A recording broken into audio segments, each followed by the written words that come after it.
E hoje, nós dando continuidade, nós vamos estar falando do capítulo 21. É a continuidade da história, né? Do rei Ezequias. É interessante que Ezequias começou a reinar com seus 25 anos. E a Bíblia diz que ele reinou durante 29 anos. Nós terminamos o livro de Ezequias, no versículo 21, dizendo o seguinte: e Ezequias dormiu com seus pais, e Manassés, seu filho, reinou em seu lugar. Último versículo do capítulo 20. E começamos agora o capítulo 21. Tinha Manassés 12 anos de idade quando começou a reinar, e 55 anos reinou em Jerusalém. E era o nome de sua mãe Efizibá, e fez o que era mal aos olhos do Senhor, conforme as abominações dos gentios que o Senhor desterrara de suas possessões de diante dos filhos de Israel, porque tornou a edificar os altos que Ezequias seu pai tinha destruído, e levantou altares a Baal, e fez um bosque como o que fizera Acabe, rei de Israel, e se inclinou diante de todo o exército dos céus e o serviu, e edificou altares na casa do Senhor, de que o Senhor tinha dito: em Jerusalém porei o meu nome. Também edificou altares a todo o exército dos céus, em ambos os atos da casa do Senhor. E até fez passar a seu filho pelo fogo, e adivinhava pelas nuvens, e era goureiro, e instituiu adivinhos e feiticeiros, e prosseguiu em fazer mal aos olhos do Senhor, para o provocar a ira. Também pôs uma imagem de escultura do bosque que tinha feito na casa que o Senhor dissera a Davi e a Salomão seu filho: nesta casa em Jerusalém, que escolhi de todas as tribos de Israel, porei o meu nome para sempre, e mais não farei mover o pé de Israel desta terra que tenho dado a seus pais. Contanto somente que tenham cuidado de fazer conforme tudo que lhes tenho ordenado, e conforme toda a lei que Moisés, meu servo, lhes ordenou. Porém não ouviram, porque Manassés de tal modo os fez errar, que fizeram pior do que as nações que o Senhor tinha destruído de diante dos filhos de Israel. Então o Senhor falou pelo ministério de seus servos, os profetas, dizendo: porquanto Manassés, rei de Judá, fez essas abominações, fazendo pior do que quanto fizeram os amorreus, que antes dele foram, e até também a Judá fez pecar com os seus ídolos. Por isso assim diz o Senhor, Deus de Israel: eis que hei de trazer tal mal sobre Jerusalém e Judá, que qualquer que ouvir lhe ficarão retinindo ambas as orelhas. Estenderei sobre Jerusalém o cordel de Samaria e o prumo da casa de Acabe, e limparei Jerusalém como quem limpa um prato, o limpa e o vira sobre a sua face. Desampararei o resto da minha herança, entregá-lo-eis na mão de seus inimigos, e far-se-ão roubo e despojo para todos os seus inimigos, porquanto fizeram o que era mal aos meus olhos, e me provocaram a ira, desde o dia em que seus pais saíram do Egito até hoje.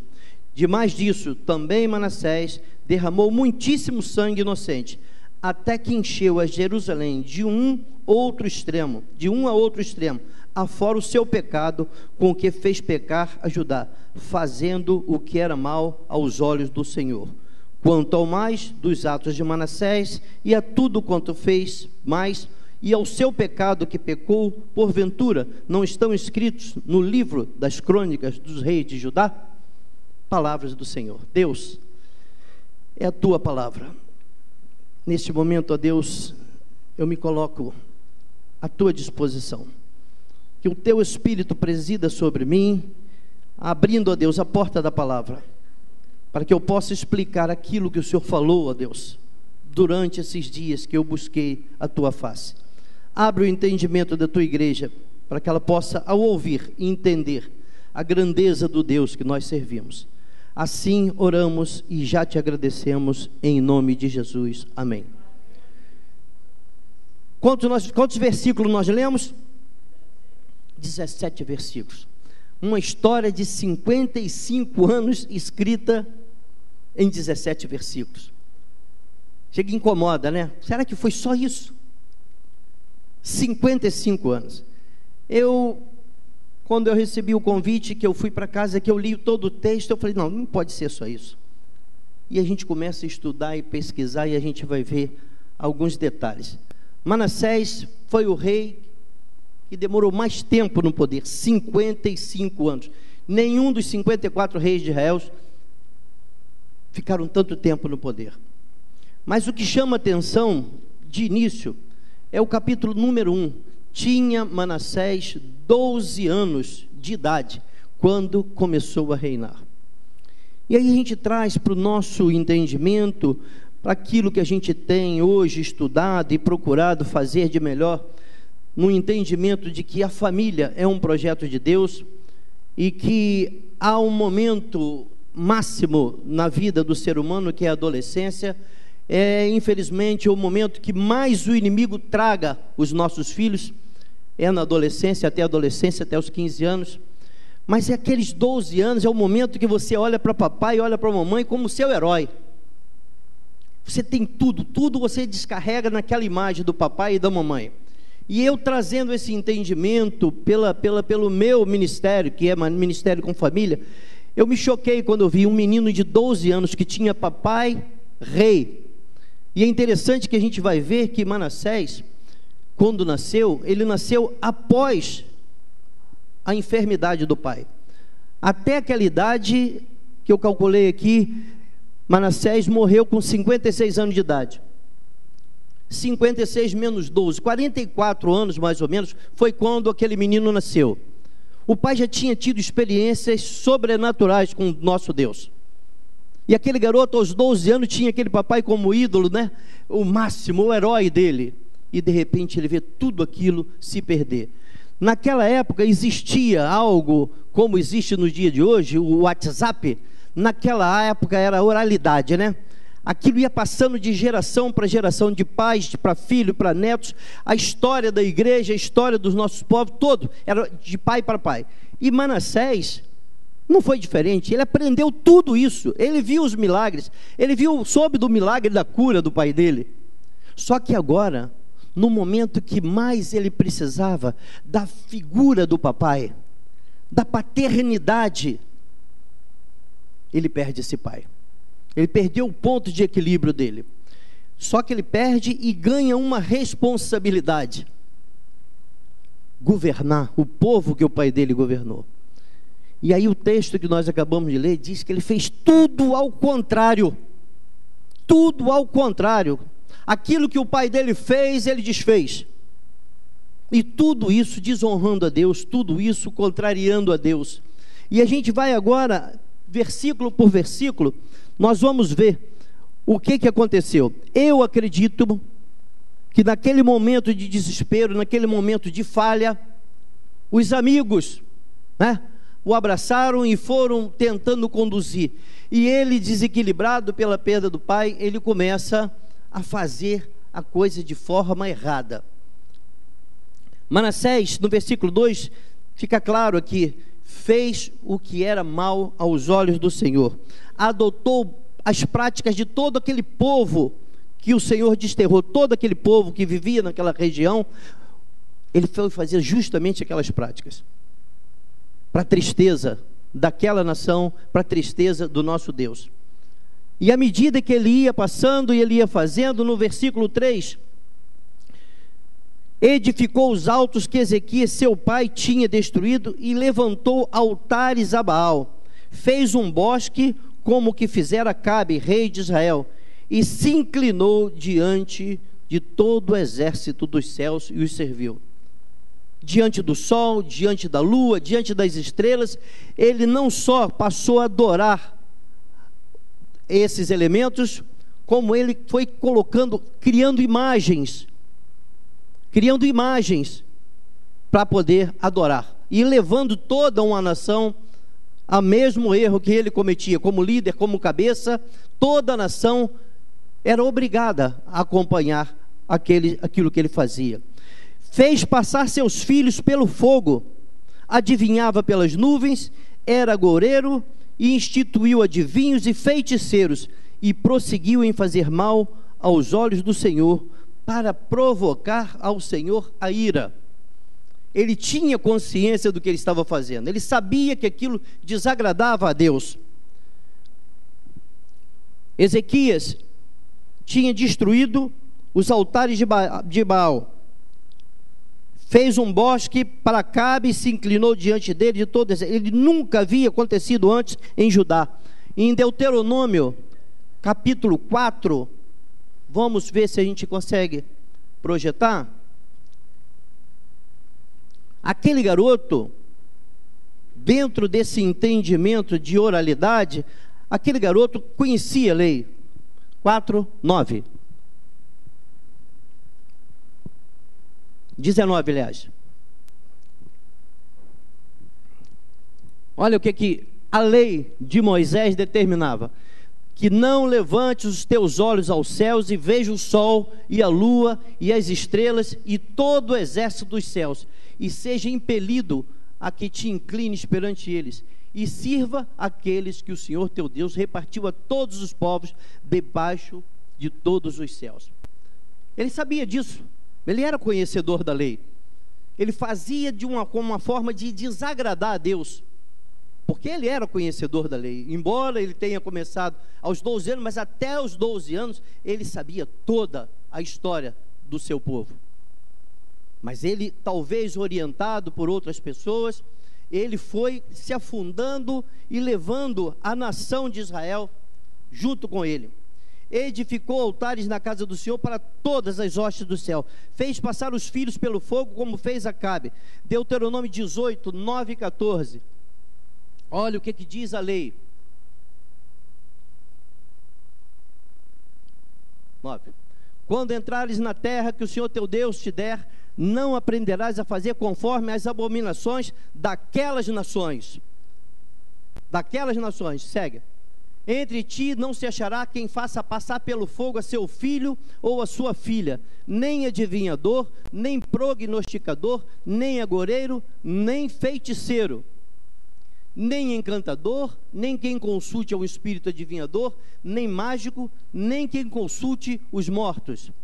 Pois todo aquele que faz tal coisa é abominação ao Senhor, e por essas abominações o Senhor teu Deus os lança fora diante de si. Isso estava impregnado na mente, no coração de cada israelita. Eles sabiam da lei. Então, quando a gente lê as atitudes de Manassés, algo terrível tinha acontecido com a mente daquele moço. Algo tinha acontecido, porque ele fazia tudo para contrariar ao Deus de Israel. Fez uma imagem de madeira da deusa Sera, a deusa cananeia, esposa de Baal, profanando o templo onde o Senhor dissera a Salomão que sua glória estaria. 2 Crônicas 7:16, nós vamos ver quando Salomão fala com o Senhor se apresenta a Salomão e faz uma declaração muito conhecida de todos nós, da igreja contemporânea. Porque agora escolhi e santifiquei essa casa para que o meu nome esteja nela perpetuamente, e nela estarão fixos meus olhos e o meu coração todos os dias. Palavras do Senhor. Manassés conhecia, Manassés sabia disso, e ali dentro do santuário ele criou a imagem de uma deusa, de Acera, dentro daquilo ali, para profanar o santuário. Manassés derramou muito sangue de um extremo ao outro de Jerusalém. O historiador Joséfo diz que Manassés não teve piedade e misericórdia nem dos profetas, e há alguns historiadores que dizem que o profeta Isaías, contemporâneo daquele período, foi morto por ele quando corria para se esconder no oco de uma árvore. Ele soube, prendeu ele naquela árvore e cerrou ele ao meio.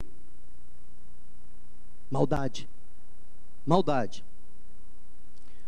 E a gente chega no versículo 17, parece que terminando a história de Manassés. E fala assim no versículo 18, e Manassés, não, ao 17, quanto ao mais dos atos de Manassés, e a tudo quanto te fez, que fez mais, e o seu pecado que pecou, porventura não estão escritos no livro das crônicas do rei de Judá? E aí nós vamos para o livro das crônicas, para ver a continuação dessa história. Crônicas 33, 2 Crônicas 33. Aqui nós vamos conhecer e tentar se aprofundar um pouco na história desse homem, porque eu chego à conclusão, pastor Liel, que nós somos um pouco o Manassés de Cristo, desse mundo que nós estamos vivendo. Aqui eu começo a olhar para dentro de mim e ver que a minha história é muito semelhante à de Manassés. Da onde eu vim, quem eu fui, e hoje é o que eu sou. Aqui nós vamos encontrar do versículo 1 ao versículo 10, nós vamos ver mais ou menos o que nós vimos no livro de 2 Reis 21. Mas a partir do versículo 11, nós vamos ver algo acontecendo. Diz assim no versículo 10, e falou o Senhor a Manassés e ao seu povo, porém eles não deram ouvidos. Tá? A partir do versículo 11 de 2 Crônicas 33, nós vamos começar a desvendar esse mistério aí. Pelo que o Senhor trouxe sobre ele os príncipes do exército do rei da Síria, os quais prenderam a Manassés entre os espinhais e o amarraram com cadeias e o levaram à Babilônia.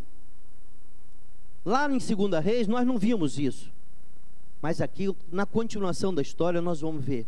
O Senhor pesou a mão dele sobre Manassés, e o exército assírio entrou na cidade, o prendeu, botou uma argola no seu nariz, algemas nos seus braços, e o levaram cativo.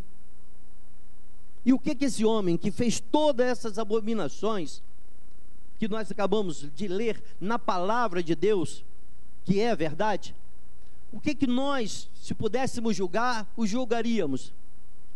De tudo que ele fez de mal, oferecendo filhos para sacrifício. O inferno, não é isso?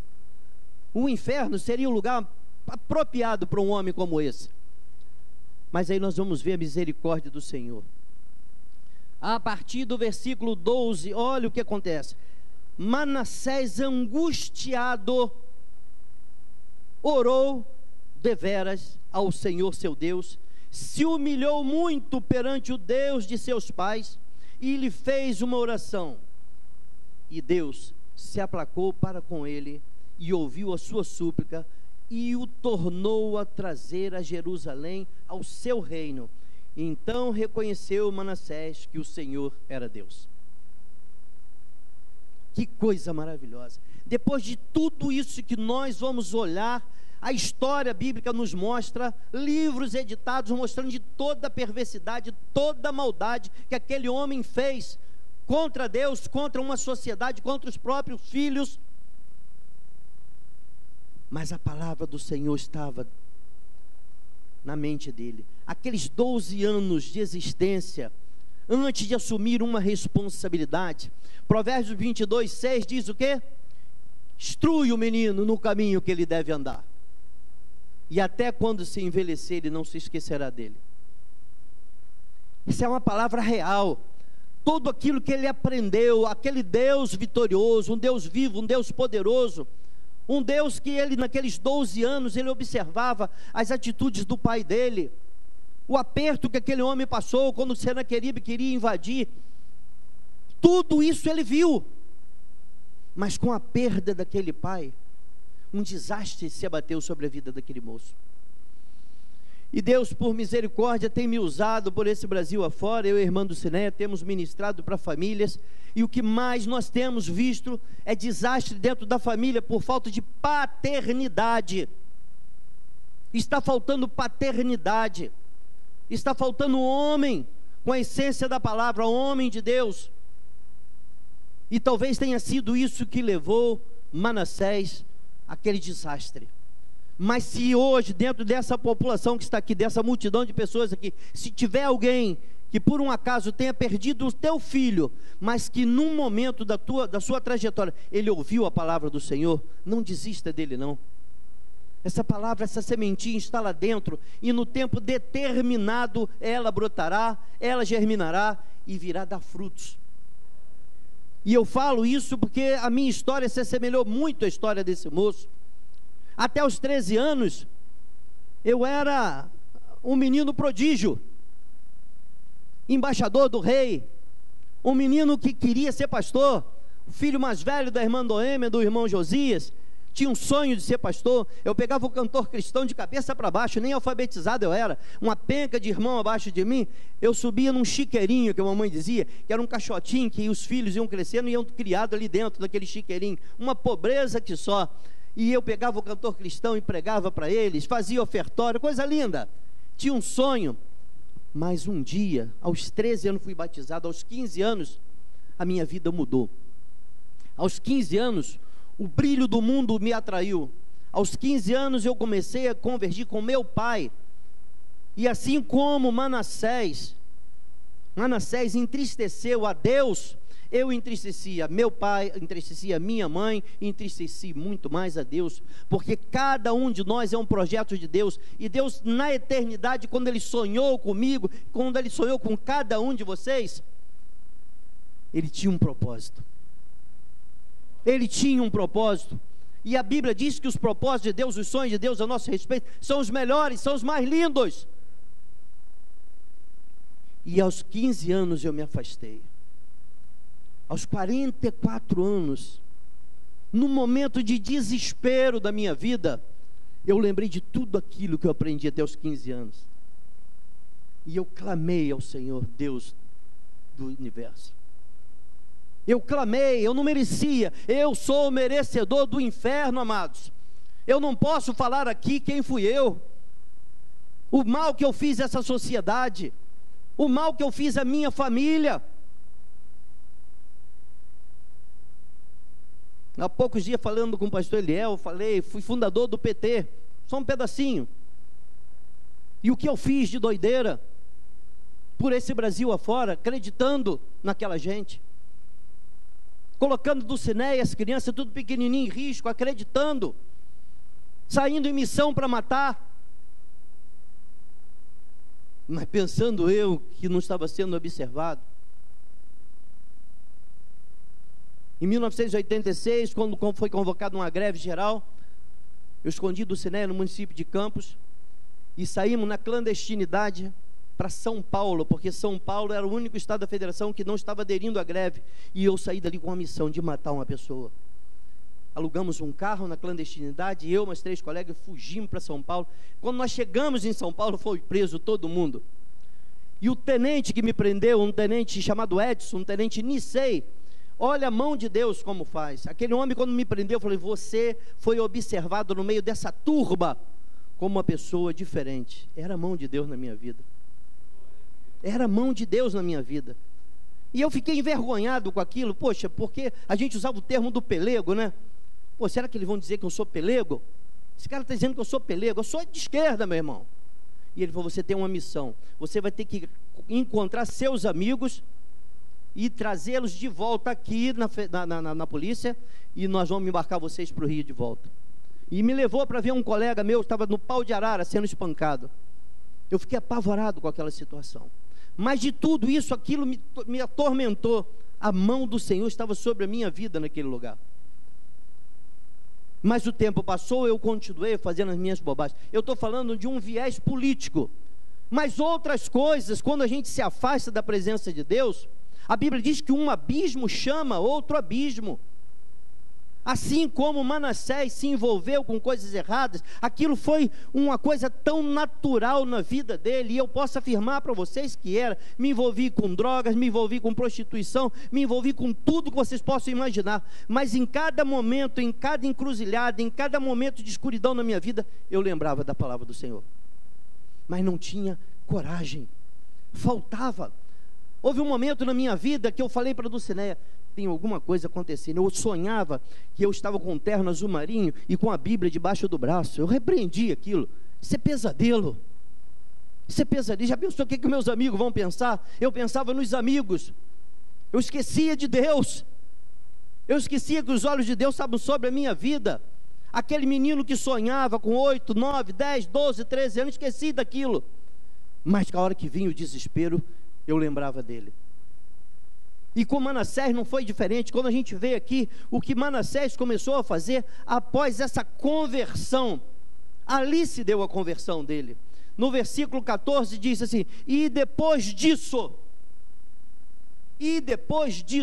depois que ele teve um encontro com o sobrenatural de Deus, com o Deus de Israel, com o Deus de Ezequias, seu pai, ele edificou o muro de fora da cidade de Davi, ao ocidente de Giom, no vale, e a entrada, porta do peixe, e a roda até Ofel, e o levantou muito alto. Também pôs oficiais valentes em todas as cidades fortes de Judá.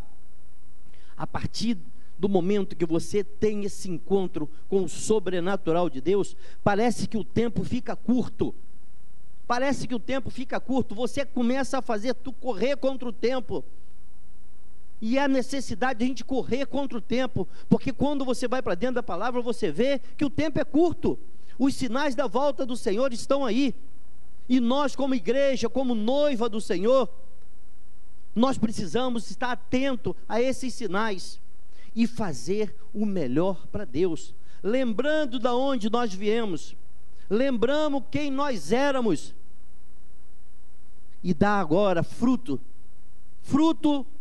daquele que nos gerou de novo. A palavra de Deus diz que aquele que está em Cristo, nova criatura é. As coisas velhas se passaram.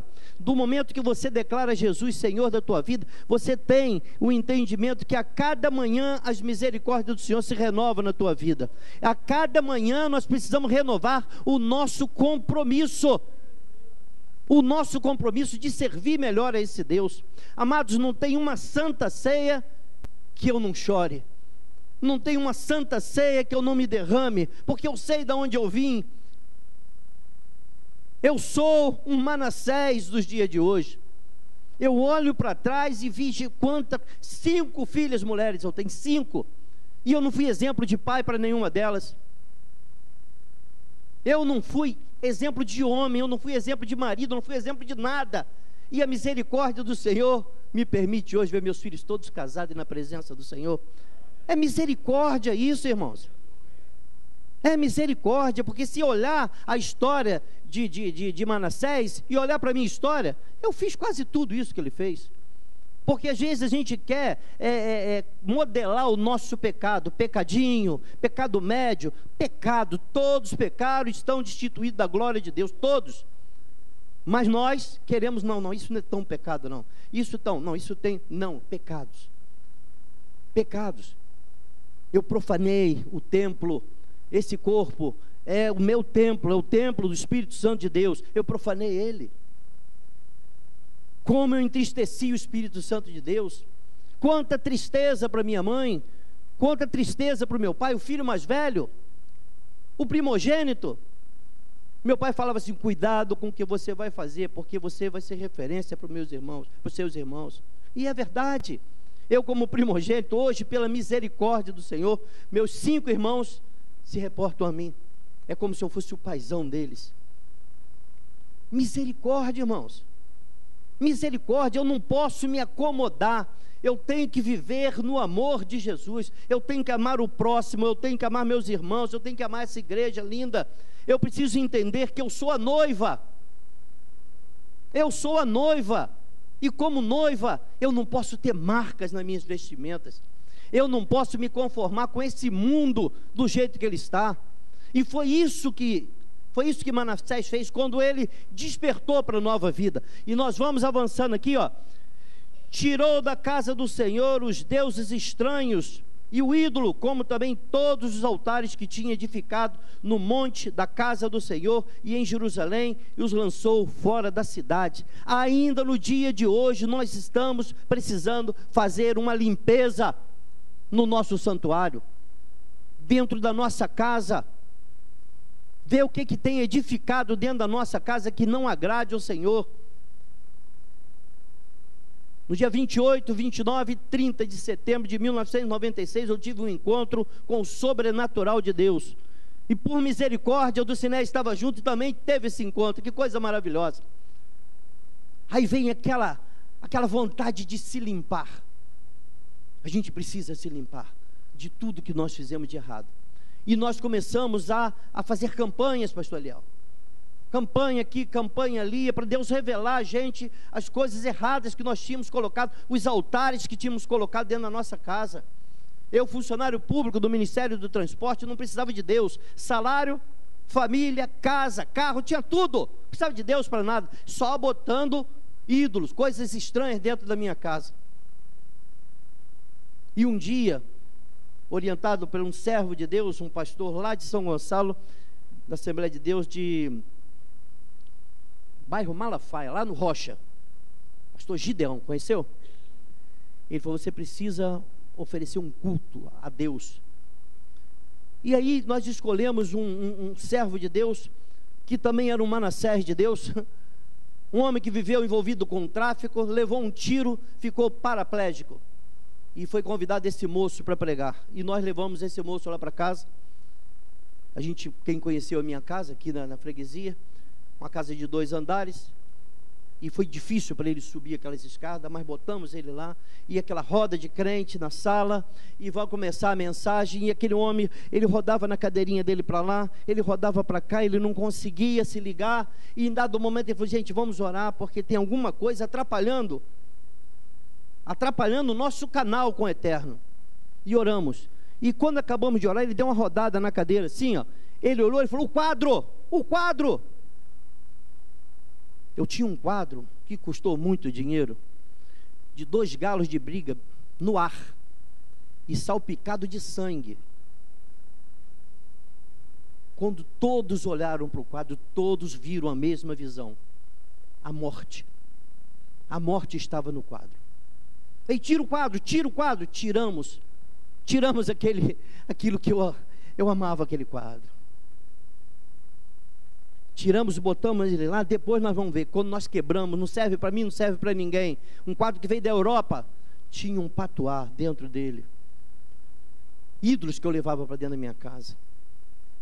Acabamos de fazer aquela limpeza ali, começou o culto, ele falou assim: irmão, vamos dar uma olhada na casa? E vamos, entramos na minha casa, no meu quarto.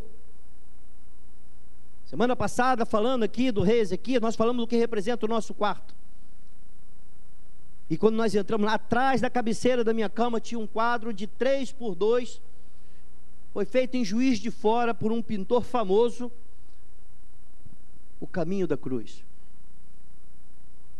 Passarela, Jesus carregando a sua cruz.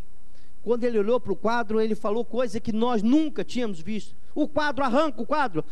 Quando nós olhamos para o quadro, entre uma figura humana que o artista fez, ele botou um demônio, a cara de um demônio, olhando para a minha cama. Arranca o quadro, mas custou dinheiro, esquece o dinheiro, arranca. Isso é ídolo que está dentro de casa, irmãos. E nós fizemos uma limpeza. Abre os armários, vamos procurar armário, literatura espírita, tudo, foi arrancando tudo. Eu tinha, no meu período de cegueira, eu tinha um hábito que era um demônio que me seguia. Em todo restaurante que eu entrava, eu roubava uma taça, eu roubava um talher de inox. Aquilo era um hábito. Eu tinha aquilo como um troféu dentro da minha casa. Arranca, quebra tudo, limpa. Pastor Roberto e irmã Bete nos ajudaram nisso aí. Botamos num saco e quebramos aquilo tudinho. Precisamos fazer uma limpeza dentro da nossa casa. Nós somos a noiva, nós não podemos esquecer. Pastor Roberto fala isso e eu repercuto essa mensagem. A igreja sou eu, a igreja é você. Isso aqui é um tabernáculo. Quando eu colocar o meu pé lá fora, dirigindo, andando, correndo, o mundo tem que me ver como noiva. O mundo precisa me ver. O meu andar é diferente, o meu vestir é diferente, o meu pentear é diferente. Eu preciso passar isso para o mundo, porque eu fui, hoje eu não sou. Aquele que está em Cristo tem que buscar ter a natureza de Cristo. a natureza de Cristo. Mansidão, domínio próprio, tudo são características desse Deus. Eu preciso viver o amor de Deus. Se eu não amar com o amor de Jesus, eu vou amar com o quê? Com o amor do Joaquim? Com o amor do pai do Joaquim, que me ensinou a amar? Não, eu preciso amar com o amor de Jesus, perdoar com o perdão de Jesus. E Manassés foi fazendo uma limpeza no reino. Olha mais, tirou da casa do Senhor, tiramos da nossa casa, né? Reparou o altar do Senhor e ofereceu sobre ele ofertas pacíficas e de louvor, e mandou a Judá que servisse ao Senhor, Deus de Israel. Amados, reparou o altar do Senhor. A tua casa é o altar do Senhor. Não adianta você tentar ser aprovado aqui dentro, usando da religiosidade. O culto é segunda, o culto é quarta, o culto é domingo. Não. O primeiro ministério teu é dentro da tua casa. O teu lar é o altar do Senhor. E muitos de nós temos errado e perdido a batalha por isso, porque ali a gente tira a nossa capa, e ali a gente acha que pode, acha que ali é um lugar que os olhos do Senhor não nos alcançam. Mas ali dentro é que você precisa ser aprovado como homem, precisa ser aprovado como pai, precisa ser aprovado como marido, como esposa, como mãe, como filhos. Nós precisamos fazer uma limpeza nos nossos costumes, e começando dentro de casa. Não adianta você sair religiosamente, cumprir o teu ritual religioso. É aqui, você precisa ser noiva. Eu escutei uma história, eu tenho repercutido essa história por muito lado. Diz que um pai de um filho homem, esse pai, ele fez o casamento desse filho, mas ele se orgulhou muito, e na semana seguinte, quando ele foi trabalhar, ele só falava do noivo. Ele só falava do noivo, porque o sapato foi eu que comprei, um sapato de cromo alemão, o brilho chegava a refletir, e a calça, o vinco da calça. Ele foi falando e foi incomodando toda a repartição dele ali. Aí um colega falou: peraí, rapaz, o senhor só fala noivo, e a noiva? Estava toda de branco. Essa é a característica da noiva. Essa é a característica da noiva. O mundo tem que nos olhar e nos achar quadrado. Não vos conformeis com esse mundo. Vamos limpar da nossa casa, do altar do Senhor, tudo aquilo que impede uma relação de intimidade com Deus. Não temos como enganar Deus. Os irmãos, o patrão, lá no trânsito, você pode até enganar. Deus é fiel, bota no teu carro, Deus é fiel.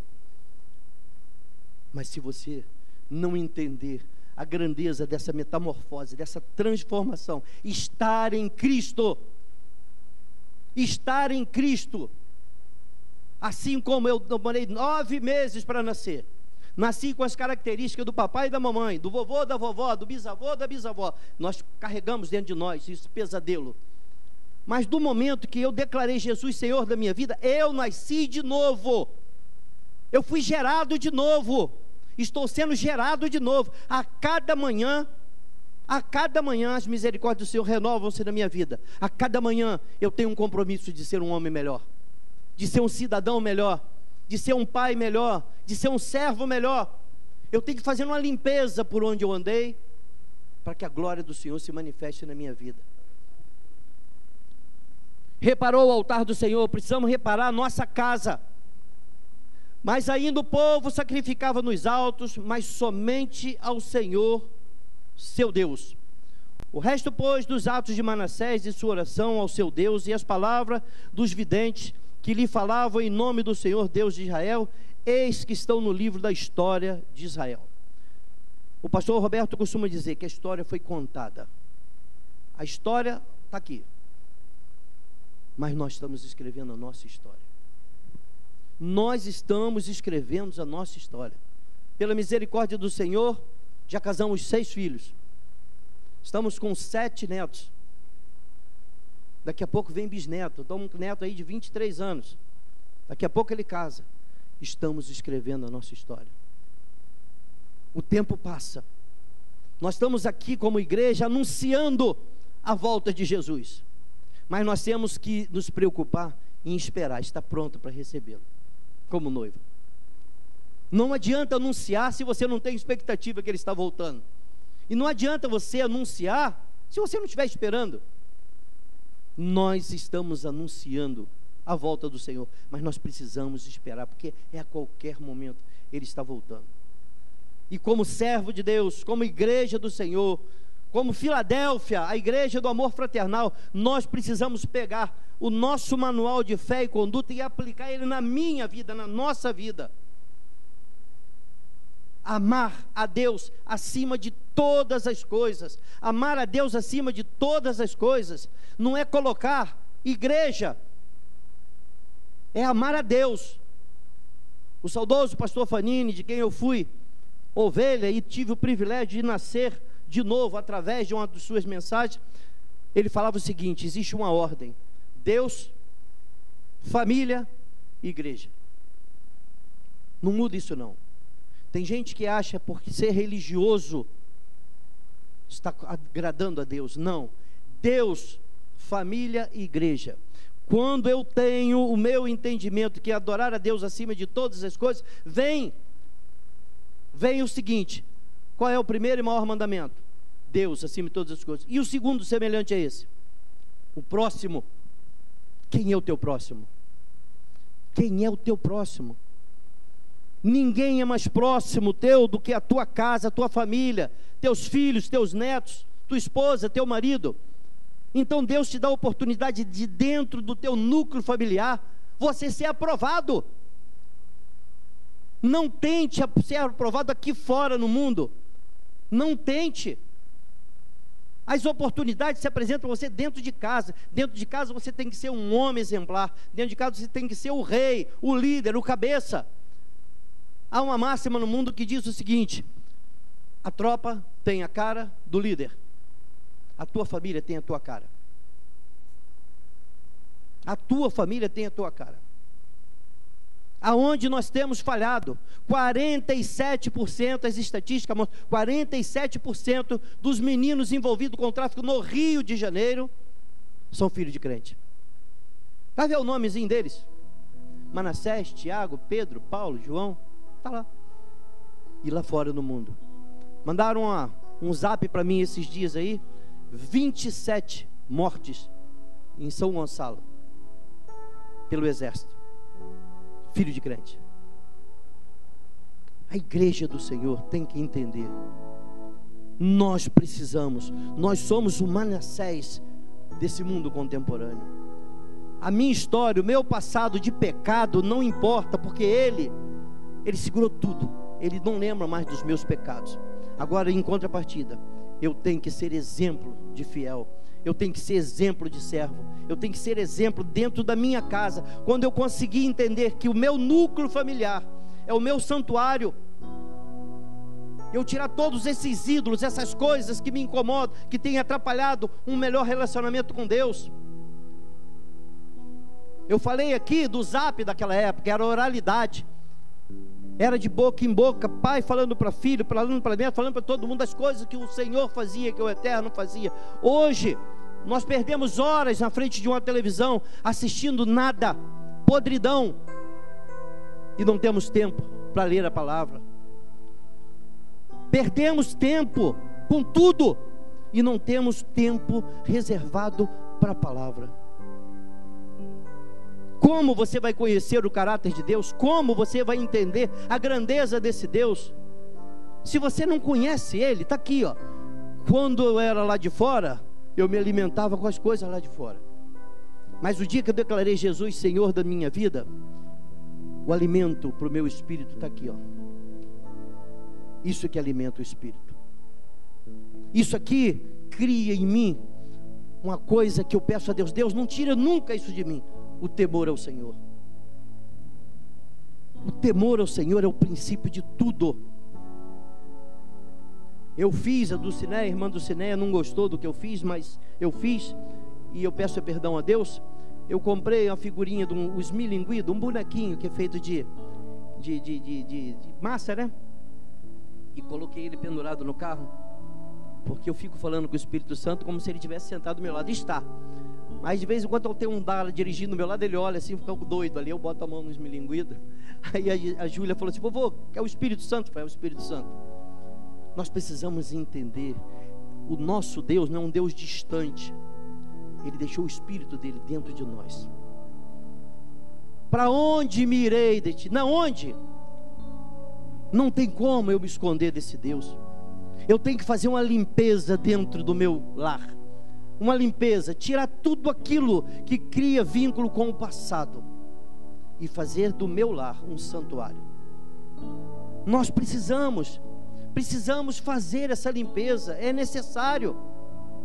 Tem coisas que estão incomodando, como se você não lê a palavra de Deus é o teu alimento espiritual, é Deus falando contigo, mas você precisa se reportar a esse Deus como? Em oração.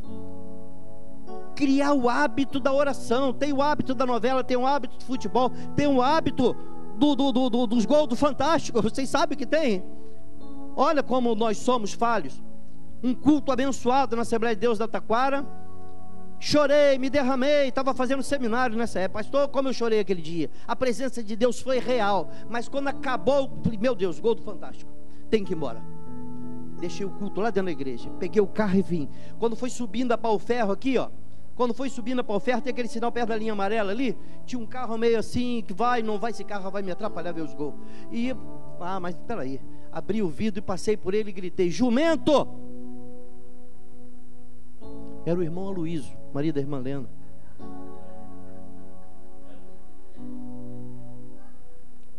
Esse é o homem. Fui direto para a casa dele, acabou os gols. Me arrependo disso até hoje. Quando ele chegou na casa dele, um tempo depois, estava eu parado. O que houve? Eu vim te pedir perdão.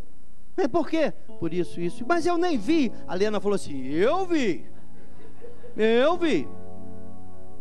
Irmãos, nós pecamos, temos facilidade grande, a carne é fraca, mas se eu estiver ligado no Espírito, na palavra, se eu tiver uma vida de oração, a oração é o cerne de um relacionamento de sucesso com Deus, intimidade com Deus, coisa maravilhosa. Deus, não, eu falo para algumas pessoas, aqui o pessoal não vai sentir, mas quando eu falo para o mundo lá fora, no trabalho, por exemplo, que se eu dormir de 10 da noite até as 6 da manhã direto, eu fico chateado com Deus.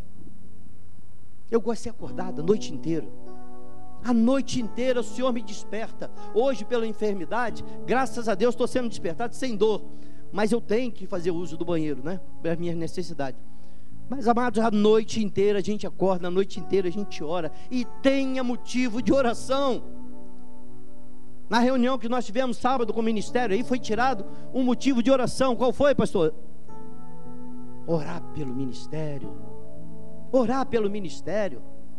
Nós precisamos estar ligados na oração. Não, a gente se preocupa com tudo.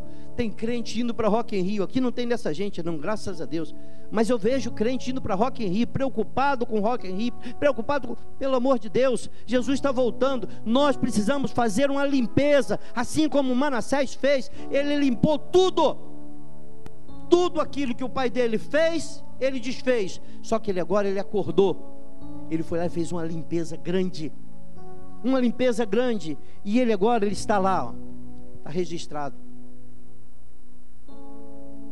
Graças a Deus pela essa oportunidade de nascer de novo. Aí a gente vê as misericórdias do Senhor, porque se eu vou julgar um homem como esse, eu não quero nem deixar ele falar. Inferno, vai para a chapinha quente lá, meu irmão. Você fez tudo que não era para fazer com conhecimento, mas a misericórdia do Senhor, ela permanece. Lá no livro 2 Crônicas mesmo, 7, 2 Crônicas 7, nós temos um versículo que todos sabem de cor e salteado. Nós precisamos deixar a preocupação de pregar a palavra. Nós precisamos entender que a maior pregação que eu possa fazer é o meu testemunho de vida. E o texto diz aqui, ó: se o meu povo, que se chama pelo meu nome, se humilhar e orar e buscar a minha face e se converter dos seus maus caminhos, então eu ouvirei dos céus, perdoarei seus pecados e sararei a sua terra. Isso é desconhecido da igreja? Esse texto é desconhecido da igreja? Não. Nós precisamos viver isso aqui. Nós precisamos viver isso aqui. Nós somos os Manassés de hoje. Precisamos acordar. Quando falamos que Jesus está voltando, eu tenho que ter temor a isso. Senhor, será que eu estou preparado? A minha vozinha, que está na eternidade, que prega para a gente até hoje, com os costumes dela, ela falava: filho, não dorme sem camisa não, que o Espírito Santo sai. Eu falei: que isso, vovó? E amados, até eu me converter, eu não conseguia dormir sem camisa. Era uma coisa assim terrível, botar uma camisa, aquilo cola, aquilo incomoda, não pode. Hoje, pelo amor de Deus, eu não consigo ficar dentro de casa sem camisa. Não estou dizendo que isso é certo, não, mas o Espírito vai te moldando, você vai tendo temor, você vai, sabe, você vai, que coisa maravilhosa. Para mim, a maior vitória da minha vida é quando eu chego num lugar que ninguém me conhece e alguém me identifica como servo. Estou lá, às quintas-feiras eu fico com a minha mãe dentro daquele hospital lá, todo mundo conhece o pastor Joaquim. Todo mundo conhece o pastor Joaquim. Não é porque eu saio falando, distribuindo cartão, não. É o nosso testemunho de vida. Você passa num pedágio, as pessoas, eu sempre dou uma palavra para alguém, e esses dias passando na linha amarela, dei uma palavra para a menina, ela começou a chorar, e parou o trânsito. Eu falei: não, depois a gente fala. Mas é isso que Deus tem para você hoje. Amados, quando você começa a ter intimidade com esse Deus, Deus te usa. Que coisa maravilhosa. Deus te usa. Você é nada, um vermezinho. Mas quando você está ligado na palavra, tem temor a Deus, faz da palavra o teu alimento espiritual e tem intimidade com Deus através da oração, acabou. Você vai andando e o povo vai olhando. Eu preciso melhorar muito. Eu preciso melhorar no trânsito. A irmã Dulciné agora está falando que eu estou muito devagarzinho, né, irmã? A gente viaja, ela falou assim: você está muito lento. Estou melhorando, irmã.